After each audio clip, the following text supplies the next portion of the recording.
Hello friends, welcome back to our channel అవితా వైన్స్. దోస్తులు, ఈ వీడియోని కనుక మీరు ఫస్ట్ టైం చూస్తున్నట్టయితే మా ఛానల్ని సబ్స్క్రైబ్ చేసుకోండి. అలాగే పక్కనున్న గంట సింబల్ని నొక్కండి. అలా చేస్తేనే మేము పెట్టే ప్రతి వీడియో మీ నోటిఫికేషన్స్లో వస్తాయి. దోస్తులు, మేనత్త కూతురు సిరీస్కి చాలా మంది ఫ్యాన్స్ ఉన్నారని మాకు అర్థమైంది. చాలా మంది రిక్వెస్ట్ చేస్తున్నారు కదా దోస్తులు, వాళ్ళ కోసమే ఈ వీడియో. ఇష్టం లేని వాళ్ళు దయచేసి చూడకండి దోస్తులు, స్కిప్ చేసేయండి. మరి దోస్తులు, మీరెంతగానో అభిమానిస్తున్న మేనత్త కూతురు సిరీస్లో పార్ట్ 70తో మీ ముందుకు వచ్చేసాము. మరి పార్ట్ 70లో ఏముండబోతుందో లేట్ చేయకుండా వెళ్ళి చూసేద్దామా? అయితే దోస్తులు, వీడియో నచ్చితే ఖచ్చితంగా లైక్ చేయండి, మీ బంధుమిత్రులకు షేర్ చేయండి. వీడియో పైన మీ అభిప్రాయాన్ని కామెంట్లో తెలియజేయండి. హైప్ చేస్తున్నారు కదా దోస్తులు మన వీడియోస్ని. స్వాతి, ఏంటి బావా? నేను ఆఫీస్కి వెళ్తున్నాను. వాడు రిదో కనుక నా గురించి అడిగితే ఆఫీస్కి వచ్చేయమని చెప్పు. అలాగే. వాడు కొంచెం ఓవర్గా మాట్లాడతాడు, ఏమీ పట్టించుకోకు. అలాగే బావా. అందరి కళ్ళు నా స్వాతి మీదే. జాగ్రత్తగా ఉండు. కొన్ని రోజుల దాకా మమ్మీతో ఎక్కువగా మాట్లాడకు. తను ఎప్పుడు ఎలా మాట్లాడి హర్ట్ చేస్తుందో తెలీదు. నువ్వు నిజంగానే మాట్లాడట్లేదా బావా అత్తయ్యతోని? నో, నేను మాట్లాడను. ఎందుకు బావా అలా? అమ్మే కదా. ఆ అమ్మ ఎప్పుడూ అలా మాట్లాడొద్దు. తనకి నేనెక్కువ, శృతి ఎక్కువ. అది కాదు బావా. అది నీకు అనవసరం స్వాతి. నా దగ్గర టాపిక్ తీయకు. నా మనసులోంచి ఆ మాటలు చెరిగిపోయేదాకా నేను అమ్మతో మాట్లాడలేను. స్వాతి, నేను ఇంతవరకు నీకు గోల్డ్ ఏది కొనివ్వలేదు కదా. ఎందుకు బావా? నాకు చాలానే ఉన్నాయి కదా. మావయ్య చాలానే చేయించాడు, అత్తయ్య కూడా చేయిస్తూనే ఉంది. లేదురా, నాకు గోల్డ్ బ్యాంగిల్స్ నీకు కొనివ్వాలనుంది. బ్యాంగిల్స్ కూడా ఉన్నాయి బావా. నాకు నచ్చినవి నీకు నేను ఒకటైనా కొనివ్వాలి. ఏం అవసరం లేదు బావా. లేదు స్వాతి, అమ్మాయిలకి బంగారం అంటే చాలా ఇష్టం ఉంటుంది. నీ భర్తగా నేను నీకు బ్యాంగిల్స్ కొనివ్వాలి. నాకు అలాంటి కోరికలు ఏం లేవు బావా. నువ్వు నీ ప్రేమ ఉంటే చాలు. అది ఎలాగో ఉంటుంది. నా ప్రేమని ఇలాగైనా ఎక్స్ప్రెస్ చేయని. నీ ఇష్టం బావా. ఈవినింగ్ వచ్చాక గోల్డ్ షాప్కి వెళ్దాం. అలాగే. బాయ్. బాయ్ బావా. నిన్ను వదిలి వెళ్ళాలనిపించట్లేదే. నాకు నిన్ను విడిచిపెట్టి ఇక్కడ ఉండాలనిపించట్లేదు బావా. నేను నీతో ఆఫీస్కి వస్తాను. అక్కడికి వచ్చి ఏం చేస్తావే? నీకు బోరింగ్గా ఉంటుంది. నేను ఏదైనా నేర్చుకుంటాను బావా. నాకు మీ ఆఫీస్లో జాబ్ ఇవ్వగలవా? అది ఎలానే? నువ్వు అసలు చదువుకోలేవు, ఏ డిగ్రీ లేదు నీకు. నాకు ఏదైనా నేర్పించు బావా. ఈ చదువులు డిగ్రీలు కాదు, అవన్నీ చదవాలంటే చాలా రోజులవుతుంది. నేను నీకు కొన్ని కోర్సెస్ గురించి చెప్తాను. ఇప్పుడు కాదు, రేపు నైట్ వచ్చాక. అది నేర్చుకుంటే నీ ఆఫీస్లో జాబ్ ఇస్తావా బావా?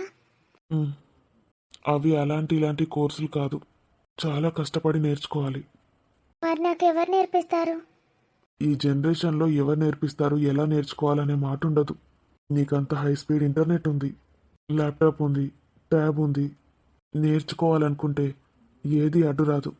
అయితే నేర్చుకుంటాను బావా. ఐ లవ్ యూ బావా. ఖచ్చితంగా నేర్చుకుంటాను. జాబ్ ఇస్తానని మాటిచ్చావు, మాట తప్పకూడదు. నువ్వు ముందు నేర్చుకొని చూపించు. ఇప్పుడంతా ఏం చేస్తాను నేను? ఖాళీయేగా, నేర్చుకుంటాను చూడు. అలాగే, నన్ను డౌట్స్ మాత్రం అడక్కే. మరెవరు చెప్తారు బావా? అలా ఎందుకంటావు? నీకు కావాలంటే ఏదైనా కంప్లీట్ కోర్స్ తీసుకుంటాను. అందులో ట్యూషన్ టీచర్స్ కూడా ఉంటారు. నీ డౌట్స్ అన్నీ వాళ్ళని అడగొచ్చు. ముందు నువ్వు ఇంగ్లీష్, హిందీ నేర్చుకో. అవి 2 లాంగ్వేజెస్ నేర్చుకుంటే నువ్వు ఏ బుక్ అయినా చదవగలవు. ముఖ్యంగా ఇంగ్లీష్. ఏది చదవాలన్నా ఇంగ్లీష్లోనే ఉంటాయి. ఇంగ్లీష్ బాగా నేర్చుకుంటే బాగా అర్థమవుతుంది. నన్ను మాత్రం డిస్టర్బ్ చేయొద్దు. ఇలా ముద్దుగా అడిగితే చెప్పకుండా ఉంటానా? ఏం చూస్తున్నా బావా? ఏం లేదు, ఈ బ్యాక్ డోర్ నుంచి మనం మాట్లాడే మాటలు వినిపిస్తున్నాయి. మన మాటలు వినిపిస్తున్నాయా? ఎవరు చెప్పారు? ఎవరో చెప్పారులే. అసలు ఇక్కడ డోరే అవసరం లేదు. ఈ డోర్ తీసేయించి గోడ మొత్తం క్లోజ్ చేయాలి. ఆ వైపుకి ఎవరు వస్తారు బావా? అయినా మనం ఏం మాట్లాడుకుంటాం? ఎవరు వచ్చినా రాకున్నా బెడ్రూమ్ అంటే పర్సనల్ అంతే. అది క్లోజ్ చేయించాలి. గోడ అంటే డిస్టర్బ్ అవుతుంది. గోడ కాకుండా ఇంకేదైనా చేసి క్లోజ్ చేయించాలి. నీ ఇష్టం. ఓకే నేను వెళ్తానురా. వీడికి చెప్పి వెళ్దామంటే అసలు కిందికి వచ్చేటట్టే లేడు. ఎక్కడికి వెళ్ళాడు? తర్వాత చెప్తానులే, నాకు టైం అవుతుంది. ఎలాగైనా సరే అన్నీ నేర్చుకుంటాను. ముందు హిందీ ఇంగ్లీష్ నేర్చుకోవాలంట. అది ముందు నేర్చుకొని బావ చెప్పిన కోర్సులు నేర్చుకుంటాను. తర్వాత ఎలాగైనా బావ కంపెనీలో జాబ్ చేయాలి. అప్పుడు బావతో వెళ్ళొచ్చు రావచ్చు. బావని చూస్తూనే ఉండొచ్చు. ఏంటి శృతి, నా పైన నీకు నమ్మకం లేదా? ఏం జవాబు ఇవ్వట్లేదు? రిధవ్, నీ పేరు చాలా బాగుంది రిధవ్. నీలానే నేను నా గురించి నీకు కొన్ని విషయాలు చెప్పాలి. శృతి, నీ గురించి నాకు ఇంకా ఏం తెలియాల్సిన అవసరం లేదు. నువ్వు ఎలా ఉన్నా నేను నిన్ను యాక్సెప్ట్ చేస్తాను. నువ్వు ఎలా ఉంటే అలానే ఉండు, నేను నిన్ను యాక్సెప్ట్ చేస్తాను. అది కాదు రిధవ్, నాకు లవ్ స్టోరీస్ కూడా ఉన్నాయి. అయితే ఏంటి? అంటే నువ్వు ఇంకా వాళ్ళని మర్చిపోలేకపోతున్నావా? నువ్వు ఎవరిని ఇష్టపడుతున్నావో వాళ్ళకన్నా ఎక్కువ రేట్లు నేను నిన్ను ఇష్టపడుతున్నాను శృతి. ప్లీజ్ కాదనకు. నీకు అందమైన అమ్మాయిలు ఎక్కడా కనిపించలేదా? ఇదే ఫస్ట్ టైమా అలా అడుక్కుంటున్నావు? చాలామంది కనిపించారు, వాళ్ళందరూ నా కళ్ళలో కనిపించి వెళ్ళిపోయారంతే. నువ్వు ఒక్కదానివే శృతి ఇక్కడి దాకా వచ్చావు. ఎందుకు? అదే నేను నిన్ను అడుగుతున్నాను, ఎందుకు వచ్చావు? ఇంతవరకు ఏ అమ్మాయి రాలేదు అక్కడికి. నువ్వెందుకు అక్కడి దాకా వచ్చి నా గుండెని టచ్ చేసావు? ఇంకా చాలు రిధవ్, ఫ్లర్టింగ్ బాగా చేస్తున్నావు. ఇవన్నీ నాకు కొత్తేం కాదు. చాలామంది అబ్బాయిలు ప్రపోజ్ చేశారు నాకు, అర్థమవుతుందా? ఓ గాడ్, అందరిలా కాదు శృతి నేను. ఇదంతా నిజంగా నా మనసులో నుంచి వస్తున్న మాటలు. పై ఊరికే అలా చెప్పట్లేదు.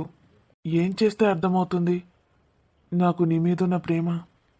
కొన్ని రోజులు ఇలాగే మనం టైం స్పెండ్ చేస్తే ఒకరి గురించి ఒకరికి అర్థమవుతుంది. Okay, take your own time. నేను మాత్రం నిన్ను ప్రేమిస్తూనే ఉంటాను. నువ్వు నన్ను విడిచిపెట్టి వెళ్ళిపోనని ప్రామిస్ చేస్తావా? ప్రామిస్ ఎలా చేయగలను? ఒకవేళ నువ్వు నాకు నచ్చకపోతే? అంటే నేను నీకు నచ్చలేదా శృతి? లేదా ఒక 10 నిమిషాలు మాట్లాడితే లైఫ్ అంతా నాతో పాటు ఉండే నా లైఫ్ పార్ట్నర్ని ఎలా సెలెక్ట్ చేసుకుంటాను చెప్పు? 10 నిమిషాలు సరిపోతుందా? సరే, నీకు ఎంత టైం కావాలంటే అంత తీసుకో. కాకపోతే నేను 2 monthsలో వెళ్ళిపోతాను. ఆ లోపు నేను నీకు నచ్చి తీరాల్సిందే. ఎందుకు 2 months? నా కోసం నువ్వు వెయిట్ చేయలేవా? ఇక్కడే ఉండిపో. లేదు శృతి, అది నా కెరియర్, అదే నా లైఫ్ కదా. అది ఉంటేనే కదా నేను చాలా బాగా చూసుకోగలను. ఇతనికి లైఫ్ పైన చాలా క్లారిటీ ఉంది, గుడ్ పర్సనాలిటీ. అసలు నా గురించి ఏం ఆలోచించట్లేదు, నన్ను ఎలా చూసుకోవాలని తప్ప. నేను జాబ్ చేస్తాను, ఇద్దరం ఇక్కడే చేసుకోరాదా? అదంతా ఇప్పుడే కాదు శృతి, మన పెళ్ళయ్యాక. ఈ రోజుకి ఇది చాలు, వెళ్దాం పద. మరి రోజు నేను ఎలా కలిసేది? రోజు ఇక్కడికి రానా? అందరూ ఏమనుకుంటారో? నిజంగానే నా పైన ప్రేమ ఉంటే ఇదంతా ఆలోచిస్తావా రిధవ్? అందరూ ఏమనుకుంటారో అంటే నువ్వేమనుకుంటావోనని. చూస్తాను నా కోసం ఏమేం చేస్తావో. అమ్మా, ఆ అమ్మాయిలను పడేయడం చాలా ఈజీ అనుకున్నాను. ఎప్పటికైనా తెలిసిందా అమ్మాయిలంటే ఏంటో? తెలిసింది మేడం. మేడం గారు పర్మిషన్ ఇస్తే ఒకసారి మా ఊరికి తీసుకెళ్తాను. ఈ ఊరికా? ఏ? ఏ అంటే మా పేరెంట్స్ని పరిచయం చేపిస్తాను.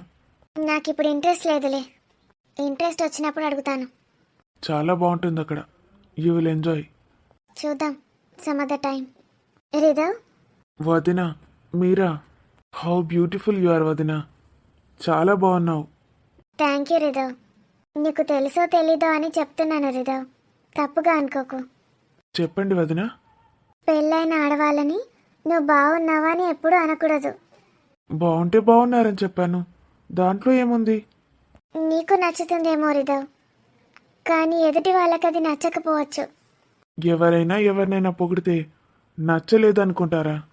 తనకే కాదు రిధవ్, తన పార్ట్నర్కి కూడా నచ్చకపోవచ్చు. పార్ట్నర్ అంటే? పెళ్ళైన అమ్మాయిలు అన్నాను కదా, అంటే తన భర్తకి కూడా నచ్చకపోవచ్చు. మరి నువ్వు అంత అందంగా ఉన్నావు వదిన, అనకుండా ఎలా ఉండగలను? ఇప్పటికే చాలాసార్లు అనేసావు. ఇంకా చాలా రిదావు. ఇంకోసారి ఇలా మాట్లాడొద్దు. అలాగే వదిన, ఐఎమ్ సారీ. ఆ, విషయం చెప్పడం మర్చిపోయాను. రాజ్ని కలవాలంటే ఆఫీస్కి రమ్మన్నాడు. వాట్? రాజన్ ఆఫీస్కి వెళ్ళిపోయాడా? చాలాసేపు అవుతుంది వెళ్ళి. నీకు కలవాలనుంటే ఆఫీస్కి రమ్మని చెప్పమని నాకు చెప్పాడు.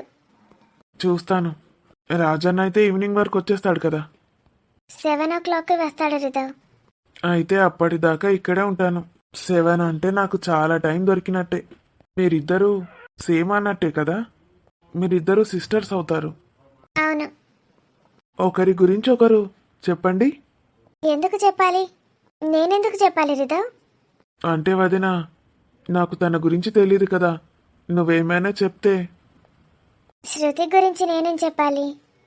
చక్కనైన అమ్మాయి, అందమైన అమ్మాయి, చాలా పెద్ద చదువులు చదువుకొని వచ్చింది, ఎన్నో ర్యాంకులు కొట్టింది, పెద్ద పెద్ద కాలేజీల్లో సీట్లు కూడా సంపాదించింది. తన అందానికి తన చదువే అలంకరణ. తల్లిదండ్రి ప్రేమ, ఆప్యాయత, అనురాగం ఏది తక్కువ లేవు తనకి. మహారాణిలా పెరిగింది. ఇవన్నీ ఉంటే కొంచెమైనా అహంకారం ఉంటుంది కదా. అహంకారం అంటుందేంటి? ఈమె నన్ను పొగుడుతోందా, తిడుతోందా? తిట్టినట్టు ఏమనిపించట్లేదు. నా గురించి ఇంత పాజిటివ్గా చెప్తుందేంటి తను? నేను తనని ఎంతగా టార్చర్ చేశాను? ఆ అహంకారం కూడా అలంకార ప్రియమే. ఆ మాత్రం అహంకారం ఉండాల్సిందే. థ్యాంక్ యూ వదిన, థ్యాంక్ యూ సో మచ్. ఏ స్వాతి, వస్తున్నాను అత్తయ్య. వదిన నిజంగా ఎంత మంచిది కదా శృతి. నీ గురించి ఎంత బాగా చెప్పింది. ఇంకా ఇంకా పిచ్చోన్ని చేసింది నన్ను. అగో ఎవరు? హాయ్ పెద్దమ్మా. అరే రిదావు, నువ్వారా? అంత మంచిదేనారా? ఎప్పుడు వచ్చినావురా ఖత్తర్లోకెళ్ళి? కత్తెర కాదు పెద్దమ్మ, కతార్. కట్టరో కుట్టరో ఎన్నడు వచ్చినావు? నిన్నే వచ్చాను పెద్దమ్మ. నిన్నొస్తే ఇవాళ వచ్చినావురా ఇక్కడికి? అసలైతే రేపు రావాల్సింది ఇక్కడికి. పని మీదటి వెళ్తూ ఉంటే మనసాగకు వచ్చేసాను. ఇక్కడ నన్ను అదృష్టం వరిస్తుందని తెలిసిందేమో నాకు. అత్త, ఏందే బిడ్డ? రా అత్త, ఇక్కడ కూర్చో కాసేపు. అరే నువ్వు ఊసోరా. ఎవరత్త అయితను? ఇప్పటికీ ఎన్నిసార్లు అడిగిందో, ఎంతమందిని అడిగిందో. ఈ పిల్లకి ఇంకా నా మీద నమ్మకం కుదరట్లేదు. చెప్పు పెద్దమ్మా, నేనెవరని అడుగుతుంది. అనిపించింది తీరా. ఈడు మామయ్యకు పెద్ద నాన్న మనవడు. మావయ్యకి పెద్ద నాన్న మనవడా? కొంచెం దూరమే గాని మామయ్యకు బాగా పానమేడంటే. మామయ్యకి ఇష్టమా? నాకు కూడా ఇష్టమేడంటే. చాక్లెట్లు పట్టుకొస్తాడు ఎప్పుడు రాంగా. అవురా, ఈసారి చాక్లెట్లు ఏం తేలే? తెచ్చిన పెద్దమ్మా, ఇంట్లోన్నాయి, రేపు తెస్తా. చెప్పాను కదా ఇక్కడికని రాలేదని. సడన్గా వచ్చాను. చాలా దూరం చుట్టం అన్నట్టు మనకి. దూరమేం కాదే, చుట్టం దూరమే కానీ ఈడు మనకు దగ్గరనే బాగా. ఓ ఇంక రాజన్న అంటే బాగా ఇష్టం. రాజన్న రాజన్న అని ఎప్పుడు తోక పట్టుకొనే తిరుగుతాడు. పోరాడు ఈడు కూడా చదువు బాగా చదివిండు. అమెరికాలో చదివినావుగారా నువ్వు? అవునత్త. ఇక ఇప్పుడు జాబ్ కూడా చేస్తాడు. అదేందో కత్తెర్లను కత్తిలను. ఇక గిళ్ళ అమ్మోళ్ళది గిన్నెనే ఊరు, పక్కూరే. ఇక రాజన్న ఇంట తిరిగి తిరిగి రాజన్న లెక్క మంచిగా చదివిండు. పెద్ద ఉద్యోగమే చేస్తాడాడ. కానీ పాపం ఇంకా పెళ్లి కాలేదట కదా పెద్దమ్మ. ఇప్పుడేం చేసుకుంటారా పెళ్లి గింత చిన్నప్పుడే? చేసుకుంటే ఒక పని అయిపోతుంది కదనే. చేసుకోకు. ఆ పోరికి 18 ఏళ్లకు ఏం తెలుస్తుంది? ఏం తెలియదు. అంత బిత్తిరి సూపులు చూసుకుంటా కూర్చుంటారు. మరి చూడమంటవారా ఒక మంచి పిల్లను? ఎట్లాంటి పిల్ల కావాలరా నీకు? చూడు పెద్దమ్మ, మరి 2 నెలలు ఇక్కడనే ఉంటా, పెళ్లి చేసుకునే పోతా. చూడు మంచి సంబంధాలు. ఎట్లాంటి అమ్మాయి కావాలరా నీకు? కట్నం ఎంత కావాలి? కట్నం తీసుకొనే. మరి పిల్ల ఎట్లుండాలి? తెల్ల ఉండన్నా నల్ల ఉండన్నా? తెల్లగా ఉండాలి. హైట్ ఎంత ఉండాలిరా? దగ్గర దగ్గర నా అంత హైట్ ఉండాలి. మంచిగా పల్లెటూరు అమ్మాయి, చీర కట్టుబొట్టుగా ఉన్నా, ఇష్టం అమ్మాయిగా ఉన్నా? వెస్టర్న్ కల్చర్ ఉన్న అమ్మాయి వద్దు, పూర్తిగా కట్టుబొట్టు ఉన్న అమ్మాయి వద్దు. యావరేజ్ అమ్మాయి కావాలి. అంటే యావరేజ్గా ఉండాలి. అన్నీ నా గురించే చెప్తున్నాడు. ఇతనికి నేను నిజంగానే నచ్చానా? మధ్యలో ఉండాలన్నట్టు అమ్మాయి. అంటే ఎక్కువ కావద్దు తక్కువ కావద్దు కరెక్ట్ ఉండాలంటావు. ఆ, అది. చదువుకున్న అమ్మాయి అవన్నారా? అవును, మంచిగా చదువుకోవాలి, అన్నిట్లో నాకు తోడు నీడై ఉండాలి. మరి మా శృతిని చేసుకుంటే ఏంద్రా? బొమ్మ లెక్కుంటది నా మేనగోడలు. దీన్ని వేసుకోరా నా శృతిని? గీ పిల్లనా? గీ పిల్లన అంటవేంద్రా? నా మేనగోడలకి ఏం తక్కువైంది? కుందన బొమ్మ లెక్కుంటది అది. పెద్ద పెద్ద చదువులు చదివచ్చింది నా మేనగోడలు. అమెరికాలో చదివింది. గోల్డ్ మెడల్ వచ్చినాయి దానికి మస్తు చదువులా తెలుసా? అది కూడా చిన్నప్పటి నుంచి బావని చూసి పెరిగింది. నీ లెక్కనే చదువు మీద బాగా దృష్టి పడ్డది దానికి. ఇద్దరు మంచిగానే ఉన్నారు మరి చదువులల్లా అన్నిట్లా అవుసారు. మరి పెళ్లి చేసుకుంటేంద్రా శృతిని? మీ వాళ్ళకి ఆస్తులు కూడా ఎక్కలేవు. ఆస్తులు ఏమున్నదత్త, ఇవాళ లేకపోతే రేపు వస్తాయి. నా మేనగోడలకి మస్తు ఆస్తులున్నాయి, ఒక్కతే బిడ్డ. అవునా? మరి అడుగు నీ మేనకోడల్ని నన్ను పెళ్లి చేసుకుంటుందో లేదో అని. చేసుకుంటా, ఒప్పుకుంటే. ఆనే శృతి పెళ్లి చేసుకుంటావానే గీ పిల్లగాన్ని? మంచిగానే ఉన్నాడు హీరో లెక్క. రిదవ్వు చెప్పే చేసుకుంటావా? ఇంత సడన్ గా అడిగితే ఎట్లా చెప్తారత్త? అసలు ఆయన గురించి నాకేం తెలియదు. నీకు తెలియకపోతే నేను చెప్తాను. మస్తు మంచోడాడు. ఊర్లో ఇల్లులు పొలాలు మా ఉన్నాయి కానీ బాగా రిచ్ ఏం కాదు మనంతా. పైసలు అయితే మస్తు సంపాదించిండాడు. హైదరాబాద్లో ఏమో ఏమో కొన్నాడు కూడా. నీకు మంచిగా సెట్ అవుతాడే శృతి. అడిగన్నావే అమ్మ నాన్నను? నన్ను దాటుకోకుండా మా అమ్మ నాన్నకి ఇట్లా చెప్తావే? మరి చెప్పుగానే ఏదో ఒక విషయం నేను చెప్తా. నేను ఇప్పుడే చెప్పా అత్త, నన్ను ఇబ్బంది పెట్టకు. టైం వచ్చినప్పుడు చెప్తాలే. అయ్యో గట్లా అంటానవేందే? ఏమైనా టైం అంటాను? ఏం టైము ఏం కథ? పిల్లగాడు ఎంత వినయం విధేయత. ఎవరు చిన్నమ్మ? రిదవా? అవునే అంటే ఎంత మంచి పిల్లగాడు. నాకైతే మన రాజును చూసినట్టే అనిపిస్తుంది. రాజు అంటే ఎంత అభిమానం ఆయనకి. ఇక చదువు మస్తు చెప్పిండట రాజు కూడా. వాళ్ళు చదువుకోంగా దీనికి కూడా చెప్పిండట ఈ శృతి బర్రెకు. ఆ బర్రెదానికి చెప్పిన కృతజ్ఞత ఉన్నదా కొంచెమన్నా? అది ఇంకో లెక్క అర్థం చేసుకున్నది, ఆయన మీద మోజు పెంచుకున్నది. ఒకళ్ళు అట్లా ఒకళ్ళు ఇట్లా చూడలేవో. ఇప్పుడు ఆ శృతికి ఈయనకి వరుస మంచిగా అవుతుందా చిన్నమ్మ? ఏతు గా బర్రెదానికి ఏది వరుస కాదు. అంటే ఇద్దరికి వరుసకి బావ మరదలే అవుతారు. ఇవాళ రేపు వరుసలు ఒడుచుతాండే, అరసలేవేం లేవు. లేవు గాని శృతికి ఎట్లా సంబంధాలు చూస్తున్నారు కదా. ఓడి చూస్తాండే దానికి సంబంధం, ఓడి చూస్తలేడు. అన్నయ్య వదిన మాట ఇచ్చిండ్రు కదా వాళ్ళకి, ఏదైనా ఒక మంచి సంబంధం చూసి పెళ్లి చేసి పంపిస్తామని. ఆ, ఇంక పిల్లగాడు ఉన్నాడు కదా, ఒక్కగానొక కొడుకు, ఈ పిల్ల కూడా ఒకతే కూతురు. వాళ్ళిద్దరు ఈడు జోడి కూడా మంచిగా ఉంటుంది చిన్నమ్మ. ఏం మంచిగున్నా ఏమద్దు. ఒక పిల్లగాడు మస్తు మంచోడు. పాపం గవానికి గీ పోరిని గట్ట పెడతావే.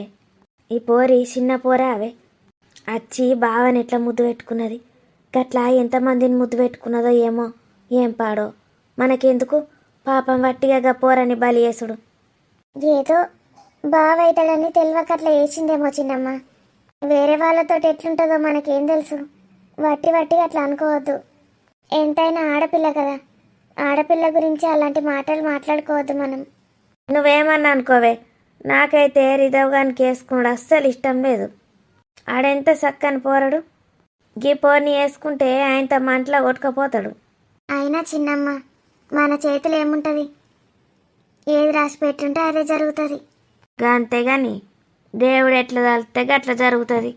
మావయ్య స్వాతి, ఏంటమ్మా? మావయ్య నా రూమ్లో ఇంటర్నెట్ రావట్లేదు, ఒకసారి వచ్చి చూడవా? ఈ పని వాళ్ళు పని చేసేటప్పుడు అటు ఇటు కదిలిస్తారమ్మా వైర్లు. నేను వచ్చి చూస్తాలే. అయినా రాకపోతే టెక్నీషియన్కి ఫోన్ చేద్దాం. అలాగే. వీళ్ళు లేడా? ఎవరు మావయ్య? బావనా? ఆ, లేడు, ప్రొద్దున్నే వెళ్ళిపోయాడు ఆఫీస్కి. మరి వీడు ఎవరితోటి మాట్లాడతా అని లోపల కూరుకొచ్చిండు? ఎవరు మావయ్య? రిధవ్ గాడు. రిధవ్ తెలుసా నీకు స్వాతి? తెలుసు మావయ్య, ఇందాకే బావ పరిచయం చెప్పించాడు. వాడు నాకు వచ్చేటప్పుడు ఇంతకుముందే బయట కలిసిండు. ఆగం లోపల కూరుకొచ్చిండు, ఏదో అపాయింట్మెంట్ తీసుకున్నట్టు. రాజుతోటి మాట్లాడడానికి వాడు అట్లే చేస్తాడు, వాడిని కలవడానికి. అందుకే అట్లా వచ్చిండేమో అనుకున్నా. లేదు మావయ్య, ప్రొద్దున్నే మాట్లాడాడు మాతో, రాజ్తోని కూడా. మరి ఏం చేస్తున్నాడు వీడు రిధవ్ గాడు? వాడు ఆఫీస్కి పోతే ఆఫీస్కి ఇవ్వాలిడా వీడు? లేదు మావయ్య, ఎక్కడున్నాడు? శృతితోని మాట్లాడుతున్నాడు మావయ్య. శృతితోనా? అంటే వాడు లోపల కురికొచ్చింది కూడా శృతితోటి మాట్లాడడానికేనా? కావచ్చు మావయ్య, ఎందుకో తను శృతి మీద ఎక్కువ ఇంట్రెస్ట్ చూపిస్తున్నట్టు అనిపిస్తుంది. అవునా? వరసకి వాళ్ళిద్దరూ వరసే అవుతారు. ఏజ్ కూడా కరెక్టే. చదువు అయితే ఉంది ఇద్దరికి. వాడు ఉద్యోగం కూడా చేస్తున్నాడు. చూస్తుంటే దేవుడు నాకు పరిష్కారం ఇచ్చినట్టున్నాడు. పరిష్కారమ్మా? నేను దేవుణ్ణి ఎప్పటి నుంచో ఒక కోరిక కోరుకుంటున్నా స్వాతి. ఇప్పుడు కనికరించాడన్నమాట దేవుడు. శృతి కూడా మాట్లాడుతుందా వాడితోటి? నేనిప్పుడు వచ్చేటప్పుడైతే ఇద్దరు కూర్చొని మాట్లాడుకుంటున్నారు. నాకైతే పాజిటివ్ ఫీలింగే వచ్చింది ఇద్దరి నుండి. దేవుడి దయ వల్ల ఈ సంబంధం సెట్ అయ్యి ఇద్దరు పెళ్లి చేసుకొని పోతే నేను ప్రశాంతంగా ఉంటా. కానీ నాకైతే డౌటే, ఈ శృతి ఒప్పుకుంటుందా? ఆ పిల్ల అంత సజావుగా ఒప్పుకునే టైపు కాదు.